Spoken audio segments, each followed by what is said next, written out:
And we are live, everyone. My name is Niki Lopez of Niki Lopez Creative, and you're watching The Circle, where every Tuesday, 8:30 to 9 p.m. Eastern Standard Time, I'm talking to artists, activists, creative activists, and entrepreneurs.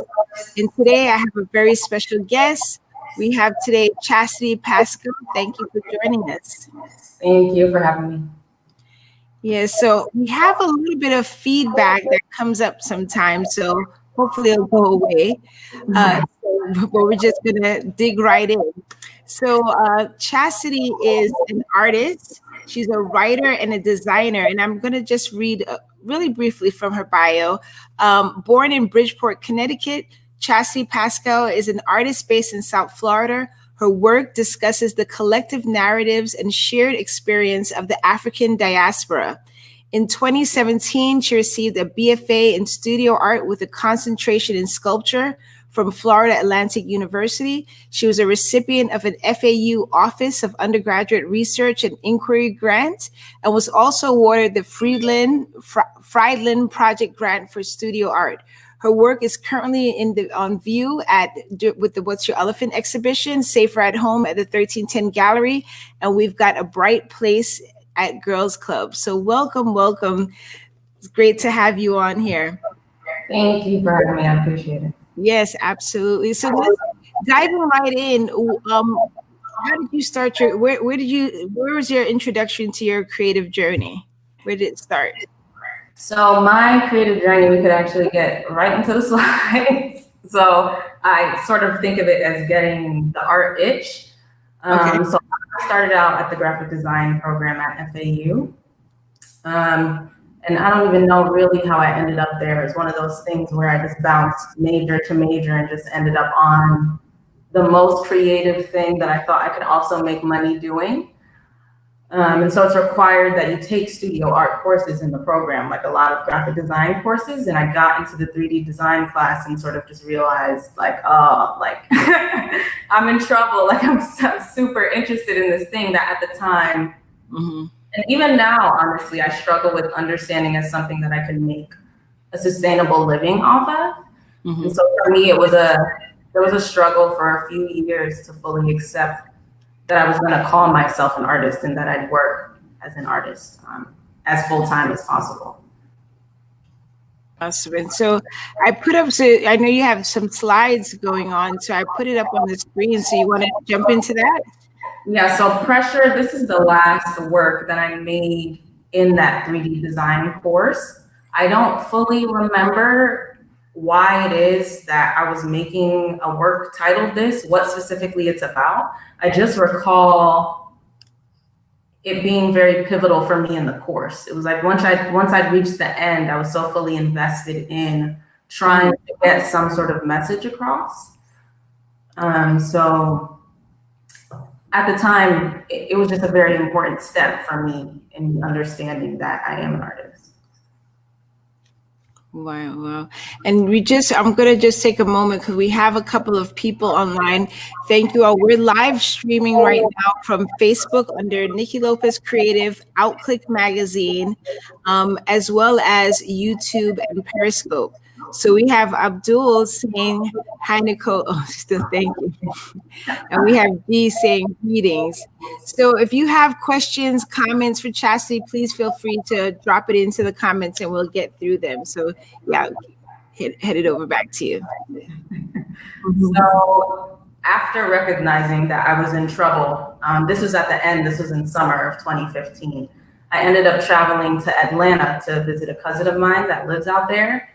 And it's so interesting because at the time I remember struggling with feeling like I had a place in the art community as a Black woman. I didn't understand how it is that I could fit. I didn't understand that it was a space for me. But regardless of that, the entire time that I was there, the only thing I did, besides like visiting as many vegan restaurants as I could at the time, is go to art institutions. I went to small ones, little galleries, solo shows, group shows, it didn't matter. I spent, I think, 4 days just going to as many art shows as I possibly could. And so I was privileged enough to see Howardine Pindel's work at Spelman in the fall of 2015. And it was mind-blowing. I could genuinely still look at her work every single day and not get bored of it. I just had a very visceral reaction to her work. Being on a campus that's dedicated to sort of the progression of Black women, seeing this show that was entirely just, it's a solo show, it's entirely her work, placed me in the art world very specifically, and also gave me someone to just hold on to and cherish. So it completely changed my understanding of where it is that I fit, being able to see her work. I spent like 3 hours in the gallery or something like that. Wow.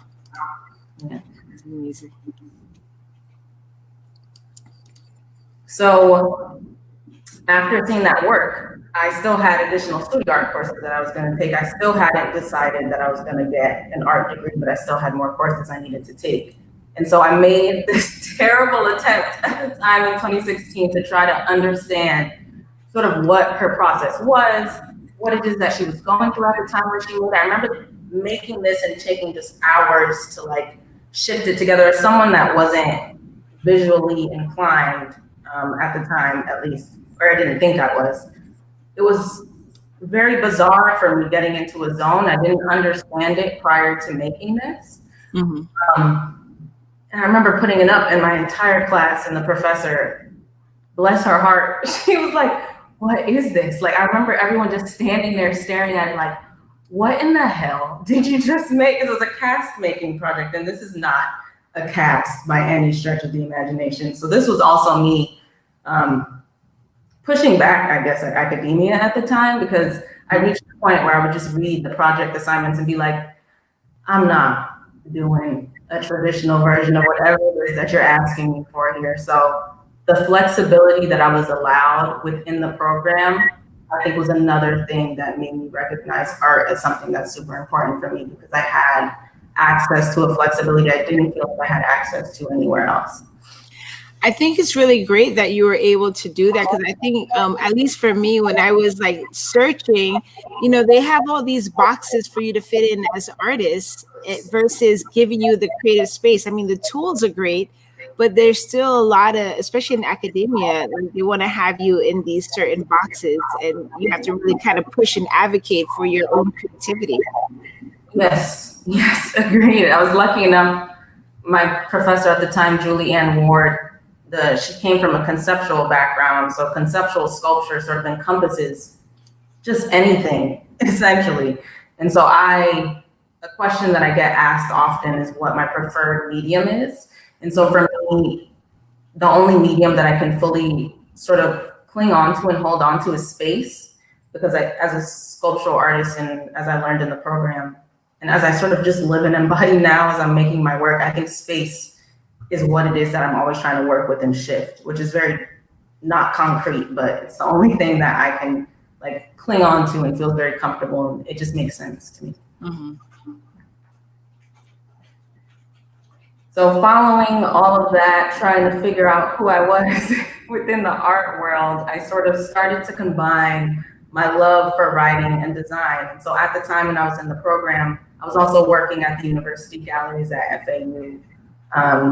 As their lead designer. And so access to sort of programs and understanding grids and all of these things and just graphic design speak helped me sort of move on to make this work, which is a public installation that I did on campus called Space and Its Inconsistencies.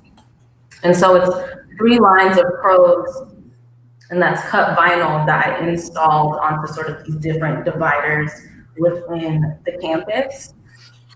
And so the complete work reads, there's power and privilege in the spaces that we occupy. Please try not to take up too much space. Your space is limited here. And so I think at the time when I was making it, I didn't fully understand all of it, which sometimes when you listen to videos of artists speaking, they have that experience where you're sort of just working with your gut, and then you sort of come to understand the work, one, as other people experience it. This was very important for me to see, because I could see other people's reaction as they were walking by, but then also like the importance of critique and what all my sort of my classmates thought about it at the time. And then being able to combine my love for writing, which is something that I've loved since I was younger, and then again having access to programs and even knowing I knew nothing about vinyl prior to working at the galleries. And so all of those things sort of came together for me to then make this artwork. Right. Do you find, so I have a question, when you're making your work, is it more something you're trying to say, or is it sometimes what you're hoping the audience can take away from that, or is it a mixture of both?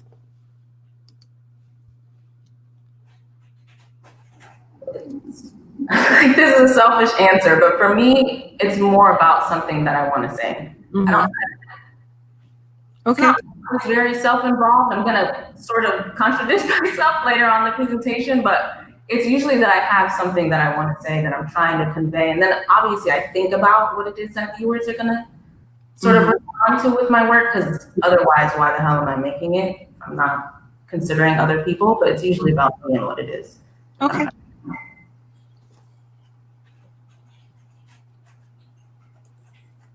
So then literature continued to come up.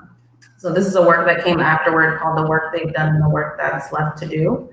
And this, you'll recognize it from What's Your Elephant, because this is sort of the beginning stages of that work that's in that show now. Mm-hmm. And so I was it took me a much longer time to read books, because I stopped reading for a good gap of my life because I was suffering through some pretty intense depression at the time. So probably from like, I don't know, 8th grade on until I was maybe 21 or something. Reading was very difficult. It took a long time to get through books. And so I was reading Alice Walker's In Search of Their Mother's Gardens, which is where she sort of, that's the long-term experience, excuse me, I skipped forward. That's her long form breaking down of womanism, which is sort of her ethos around a specific type of feminism. And so I was reading that book, and again, sort of similar to the reaction I had to Howard Dean Pindell, I just cherish Alice Walker so much, the work that she does. And so I was wrapping my head around the work that Black literary artists do and trying to just understand it. The same way I was trying to understand Howard Dean Pindell's process, trying to understand Alice Walker's process and her experience. Because in the book, she speaks specifically about, as a Black woman, trying to find other Black women that do things similar to you, especially for her at the time. I want to say in the 60s, it was a difficult process. It wasn't as simple as just going into the library, finding books. It was just digging and all of this. So I was just trying to wrap my head around that difficulty that she was describing in the book, and then the work that it is that she did to create what for me is a very important piece of text. Mm-hmm. And I have a G saying great work and stories behind the work. Thank you. And we have Tia and Elvira, greetings everyone, and someone from the Facebook group. Awesome show. Hello. So it continued to progress and get built upon for my thesis work, which was in 2017, which is to reclaim and preserve. So rather than that one individual book, this was, I don't know if it was 100 books, I'm not entirely certain. I made more than I needed, encased in this cavity in the wall of the gallery. And so I sort of made this built-in shelving and inserted all of these handmade books that I created. And then to reclaim and preserve, again, comes from Alice Walker's text and that process of sort of finding and then cherishing all of this work that it is that Black women do. And so, again, it's just me trying to wrap my mind around that process and what it is that it feels like, and understanding how it is for myself as a Black woman when I'm doing work as well. Mm-hmm. How long did that work take you? Because it seems like such a labor of love. I'm not entirely sure. I don't want to lie to you. I didn't count the hours. I know it's days of just constantly books. Well, it's really dyeing the paper. The paper is a stark white paper. So there was a process of dyeing, drying, and then dyeing, and then drying. So yeah, I don't know. Yeah.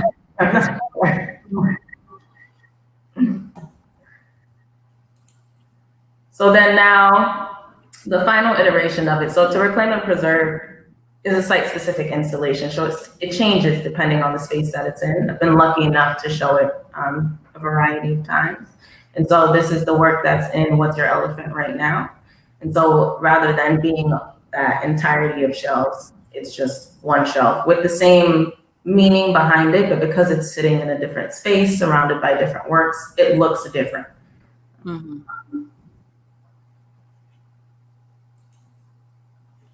So then giving myself permission. So it took a long time for me to accept that I'm an artist and to call myself an artist. Mm-hmm. Even after deciding I was going to switch degrees, I graduated and still hadn't decided that that's what I was. And so some of these works were the process of me giving myself permission to do a variety of things. So half here was when I finally decided I was going to do a more traditional sort of cast. And I just did half of my body. And for me, I think this was giving myself permission, one, to use my body, because I'm not a very open person. And so I really appreciate people that are very open emotionally in their work and just in life in general. And so this was important for me to decide that I was going to do, even though maybe to others it might not have seemed that way. Mm-hmm. Then also the process of just using my body and deciding like, fuck it, like this is gonna happen, I'm gonna use my body, it's gonna be a part of my work, and it just is what it is. I love that how you're saying giving yourself permission, because I think quite a few people struggle with that. Like, am I an artist? Am I this? Am I, and just giving yourself permission to be and explore and to do what's, already there. So it's awesome. Thank you. I appreciate it. Yeah, it's definitely a process. So I built on it and decided, okay, I'm gonna, I've done half of my body. I realized that I can do that. I'm gonna do the entire thing. And so it wasn't an easy process to go under because I had breathing difficulties when the cast was being made. Very grateful to my the students in the class that helped me out. My fellow students, Laura Bustamante and Cynthia Stuckey at the time. They helped me. I mean, I took the time. I wanted to do as much as I could myself, and so I mixed the plaster but then I had to lay down, they would dip it, drip it over me, and then it was a process of laying down. I think for the first cast, I made it 30 minutes. For the second one, I just couldn't, it was just too much.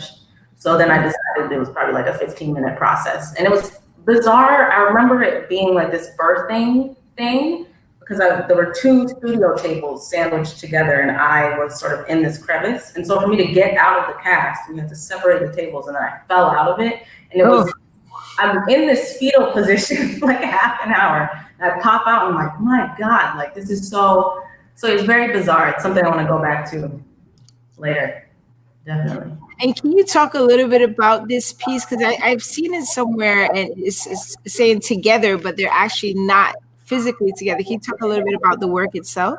Yeah, so Together was about processing difficult things together. And so the way that we can have very similar experiences, and because we've had those similar experiences, we're processing the same thing together. So it's less about a physical togetherness and more about like the emotional experiencing of similar things. Yeah, it's very interesting, people's response to this one. I've had people tell me that it makes them think of like homelessness, which wasn't something I thought of at all. And then I never thought of the work as morbid, especially because I'm telling you, my experience of making it, it felt like a birth when I'm coming out of this thing. And then so many people were like, oh my goodness, shocked when I'm like rolling it around because it looks like body. So interesting. Nice. So then visual catharsis, this is my most recent work. It's also on show. It's still fresh. Just why I'm even processing it as I look at it. So there's an audio component that you can't hear, but it's a repetitive smashing of glass. And so this work is a part of that giving myself permission. It's about the constant mourning of Black death. It's just unrelenting. It's constant.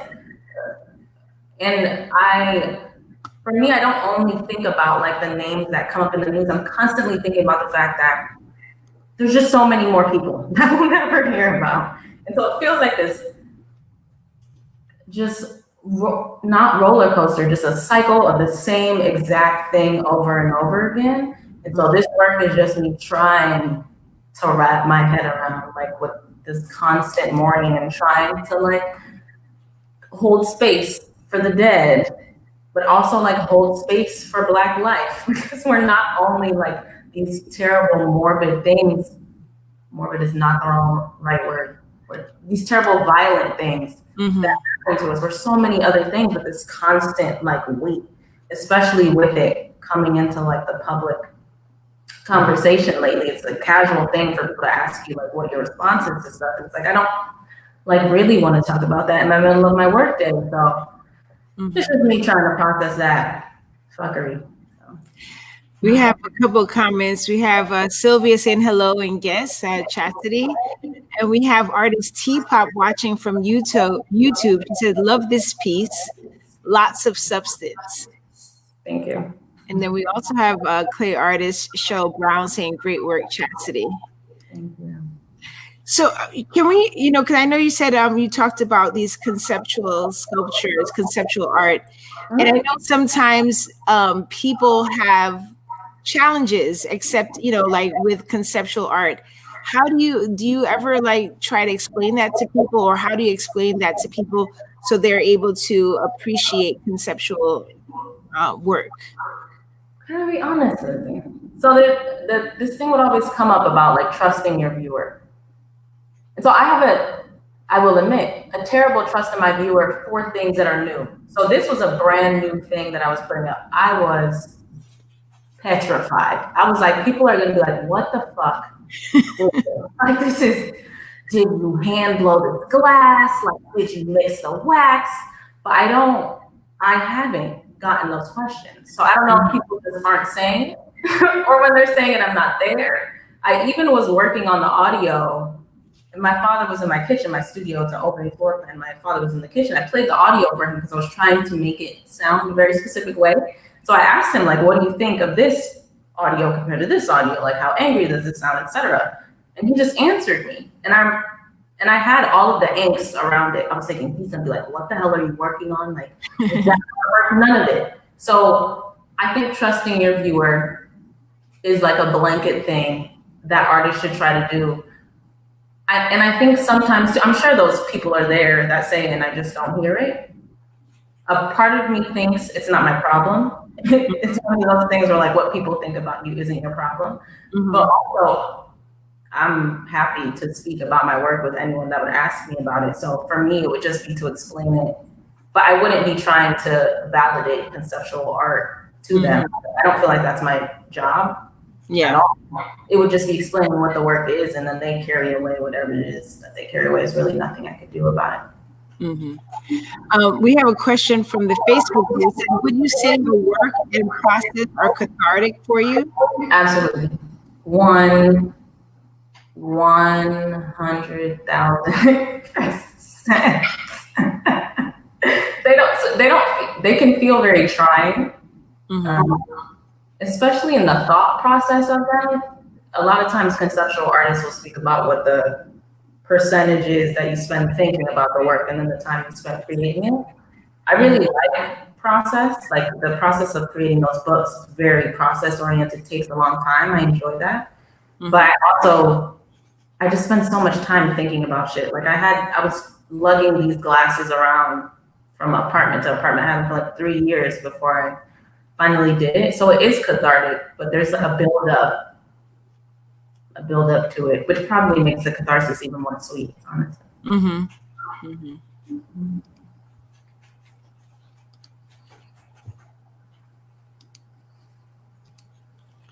So is that yeah. The end of the info? This is the last one. My contact. Awesome. Thank you.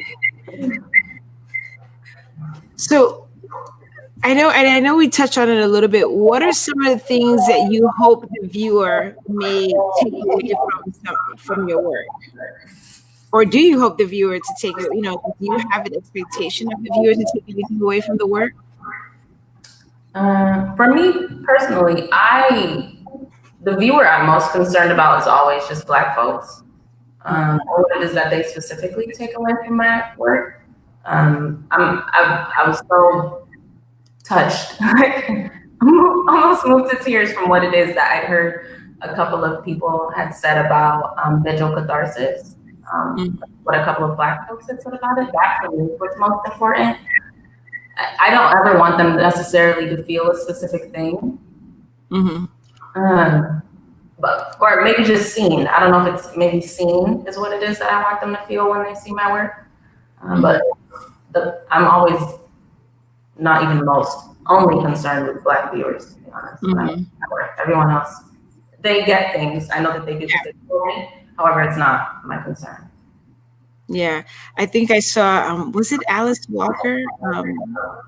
One of the I'm drawing a blank right now, but she writes to like Black stories, and she was always challenged about writing for other audiences, and she was like, I want to write for my people. So Toni Morrison.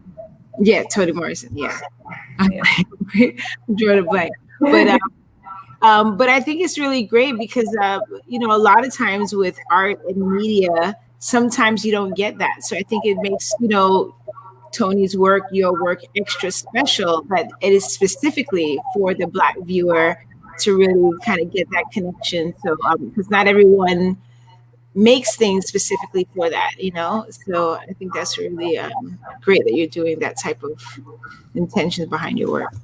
Thank you. And we have Naz watching from YouTube. She's asking, this is one of my favorite pieces from the show. Oh, I guess the piece that you did with the books. Oh, I don't know. I'm not sure. But thank you. Whichever one you're talking about, I appreciate it. Thank you. Yes. I love the fact that the pieces that the one that's in the What's Your Elephant exhibition, you could show it a number of ways. So even that becomes just the process of how you're going to install that. How is it going to be displayed in this particular installation gives it a whole nother way that you could play around with the work as well. Yeah. I struggle with work that looks the same everywhere that it goes. I know that different people go different places and it gives you access possibly to different audiences, but I don't feel comfortable doing that. And so I just love installation work for that reason, because it can always look different. Like Together that you were talking about, it's actually been shown tight. So it's a very different experience when you see something different to the way that you've seen it before. And so I love that. I love that flexibility. And how about naming? Like, what's some of your process into naming your pieces? I feel like naming is also just as important as the piece itself. Yeah. Do you put any thought process? Hell yeah. I don't know what the specific process is. I mean, as I'm making work, something will come to me, I scribble it down, and then I'm just, trying to figure out how close it fits, if I need a different verb or some shit. Because I write, I think I take a lot of joy and pride in the titles. I don't know if it comes across. So yeah, there's a thought process. I don't know what the specific thing is besides like trying to catch a fleeting thought as it's coming by when I'm working on stuff. Okay. And then, can we visit a little bit about your writing? What type of things do you write? Poetry right now. Okay. It's still, you can, or at least I can tell it's still fresh. Like, because I haven't shared it broadly yet compared to my artwork. But yeah, the plan is to publish a book of poems. I don't know when. I don't have a goal date yet. It'll probably be in 2021, but it's like I was up till like 2 a.m. this morning working on trying to piece all of that together. So it's fun having that new process, because writing poetry isn't something I've done a lot of. But the past 6 months, quarantine, I was like, I'm a poet. And And how has, I know with the work that you have in the show, you talked a little bit about the quarantine, but how has it been for you? Well, at least parts that you feel comfortable sharing, like in terms of your art and in terms of just being. well, it was fucking terrible in the beginning. Excuse my language. I've cursed 3 times, and it has not been kind curse words. It's fine. It was terrible at the beginning. It was actually the beginning. I was like, "This is great! Like, I don't need to see people. It doesn't matter." Reality hit like 3 weeks later. Oh, I was a mess, and I had a neighbor at the time that was terrible. But I got through that. My sister, my lovely, lovely, wonderful sister, Ulani, I went to see her, and it recharged me, it refreshed me. She is one of probably my favorite person in the world. I moved out, moved in with my dad momentarily, and got a new place, which is the best thing that's happened to me in like the past 3 years of living. I have a separate studio. It's fantastic. So it's been difficult, but now I'm like kicking it. G has jokes. She said you're making up for other guests who have not cursed. Nice. Hey, this is a safe space. It's fine. That's just how some people express themselves. So yeah. It's been part of my expression since I was a kid, from what I've heard. Do you feel the pandemic, or how has the pandemic, or just, how the world we're living in right now, how has that impacted your art? Because I know some artists feel they're not being creative, and some people, like you said, you started to do poetry. Like, can you talk a little bit about that? Oh, I'm pounding the pavement. It's constant art. I think it was also just the time in my life, because I reached a point where I accepted I was an artist. I moved into this new space, but even prior to, I was writing when I was in the other apartment. So I think it was, I hate this, but it is true. The time to slow down, reflecting to a different level. I already think too damn much.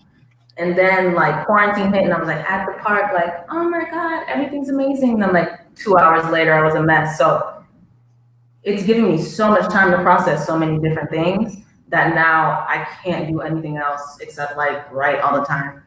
All the time. So yeah, no, I'm constantly making stuff. Can't wait to get off this call. No offense, it's been wonderful, but so I can write. I'm like, it's constant. That's great. That's awesome. Oh, she said the broken glass one. Okay. Yes. Wonderful. Thank you. I appreciate that. Yeah. Yeah, that's definitely, because that's at the girls' club now, right? Yes, it's on. I don't want to lie. Maybe through the end of the month. Okay. Sure. I should know that better than I do, but I don't. I think through the end of the month. People can look up the girls' club. It is in Fort Lauderdale. Yes. Check it out. Send me an email or something. I'll let you know. I promise I'm on it, but it's just saved somewhere, not in my head. Somewhere. How can people connect to you if they want to get more of your work, or get, see the next show you're in, or just, how do people connect to you? My email address is my first and last name at gmail.com. Super easy. My Instagram, which you and a couple of other people convinced me to make, is _CPASCOE. I don't particularly enjoy it all that much, even though there are some funny things on there.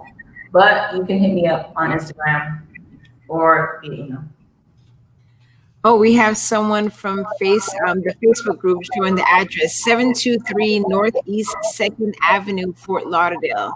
So that is the address of the girls' club. Definitely worth checking out. So you're going to be coming out with the poetry. Do you mix your poem and your visual arts, or is this going to be specifically poetry? No, you mean like, is there going to be pictures of artwork? Yeah. No. Okay. I do need to find a model to take an image of for the cover. But I think that's it. A black lady for the cover of the book, and that's so my photography. Yeah. But that's it. Yeah. Freaking poetry. Awesome.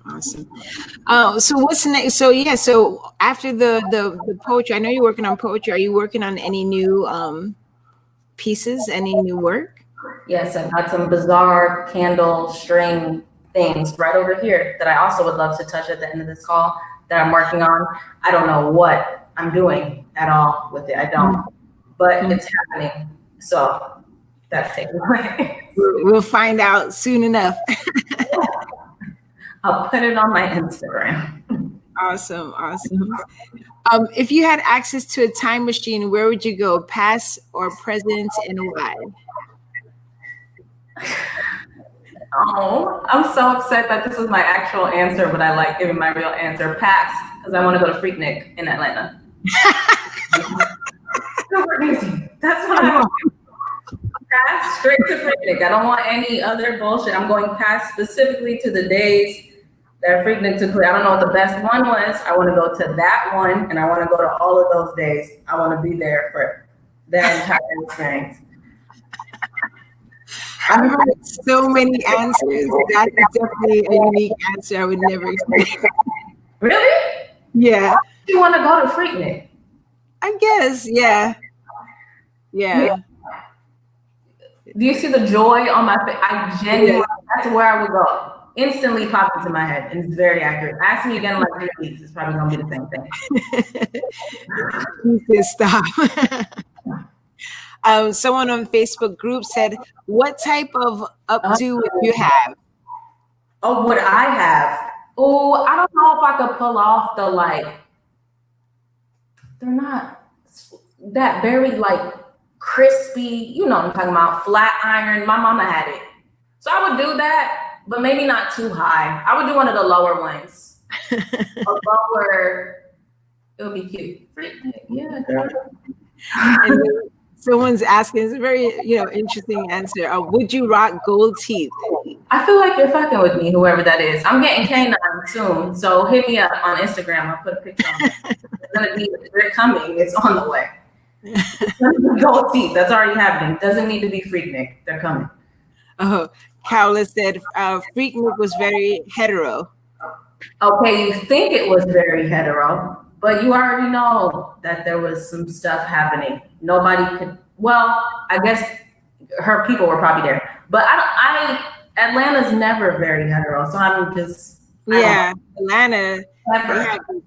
I want to go to Freaknik, and then I want to find out where the lesbians was at, and I want to go exactly to where they was at because I know they was there. It's not like they don't exist. Yeah, I was in Atlanta years ago, and I used to do the Pride in some clubs, and they used to call it the Black San Francisco.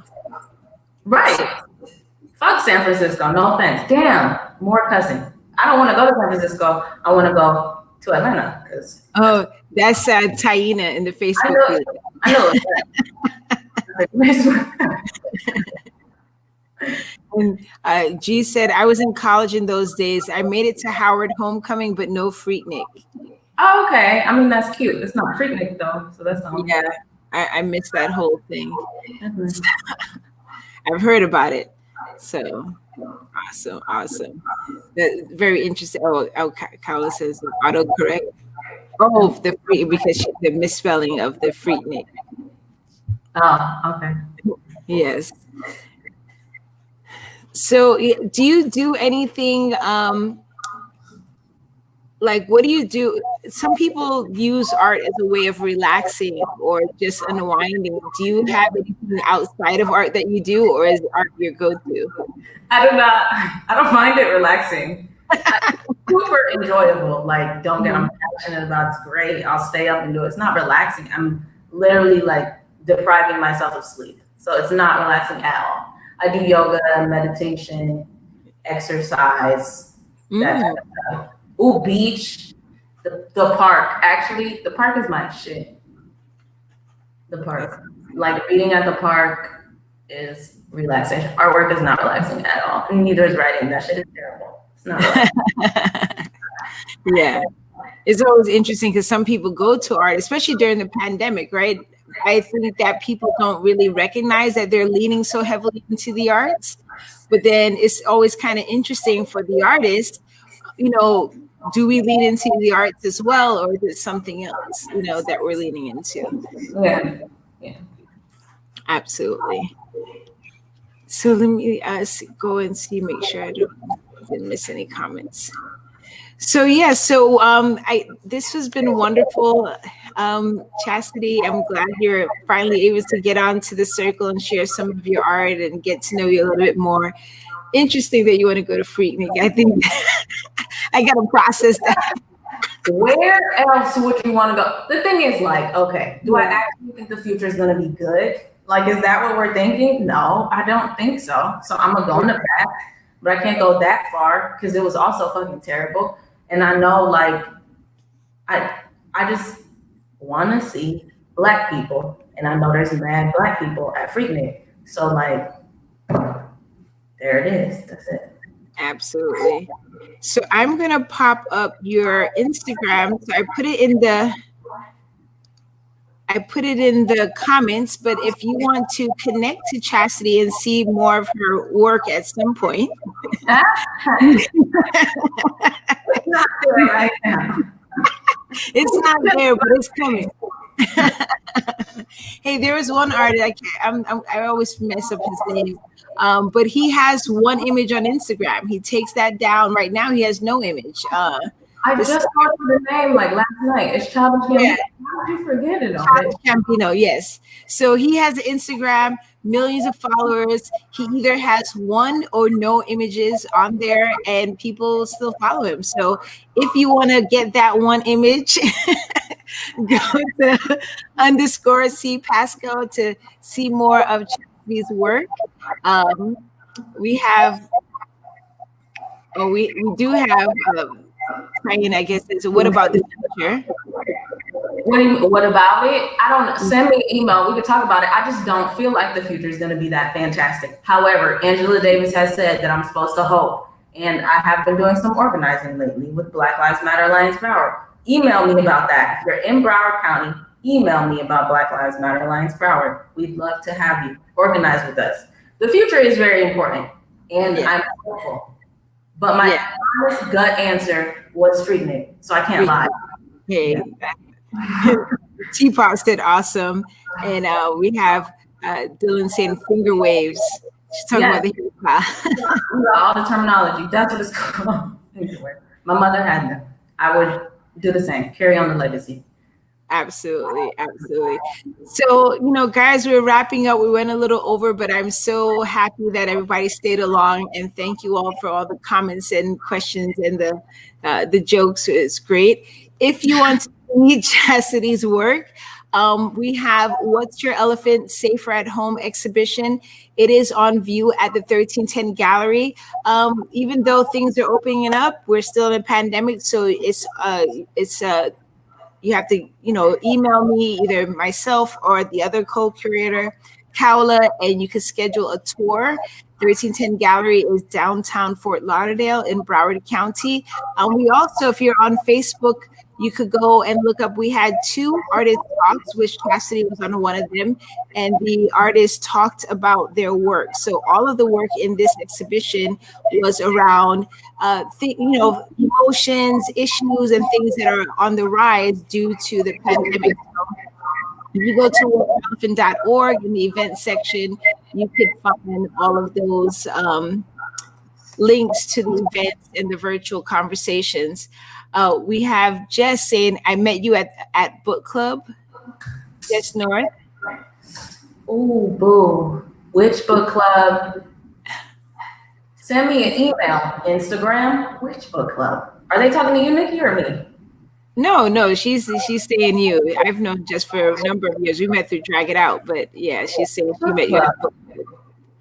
Okay. That's what's up. Oh, and Taina saying beautiful exhibition.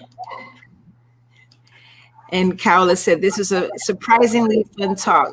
Fun, yes, absolutely. Oh, surprising song, fun. Okay, Yeah, definitely. surprising but fun. Absolutely.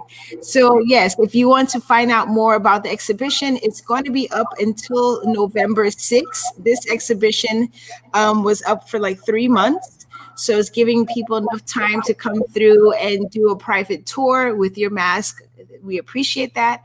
And you could, oh, Black Lives Matter Broward.